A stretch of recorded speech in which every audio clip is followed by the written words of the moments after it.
Now, a group of top Republican senators are calling on the Biden administration to protect Jewish students, this across America's campuses, sending a letter to Attorney General Merrick Garland and Education Secretary Miguel Cardona today. Senate Minority Whip in South Dakota Republican John Thune is one of them. Senator joins us now. Welcome, sir. What exactly are you asking from the administration? Well, for them to take action.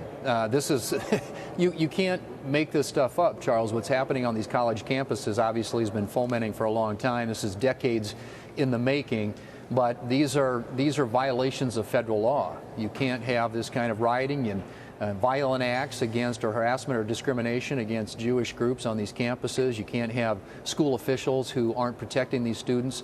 Those are all violations of federal law. And, you know, the universities don't seem able or capable of addressing this.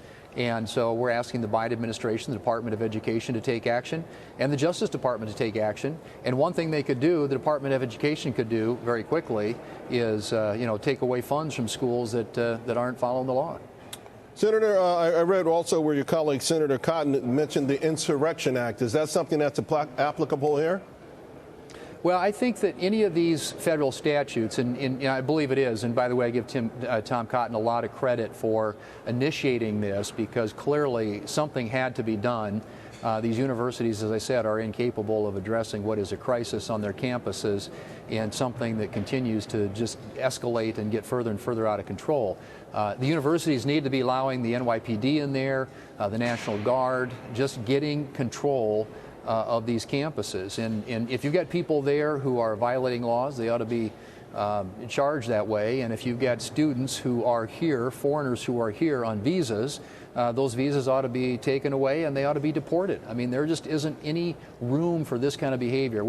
The stuff that we're looking at in this country today looks like 1930s Germany, and there just absolutely is no excuse for it. It needs to be addressed. The administration needs to take those steps to address it. You know, and I want to pick up on that point, because it feels, obviously, the longer this goes on without any sort of major figure in power saying stop now, or let's say don't, for lack of a better word, the more it's going to embolden others to join. We've heard just Steve Harrigan talking about high schools joining and more colleges joining.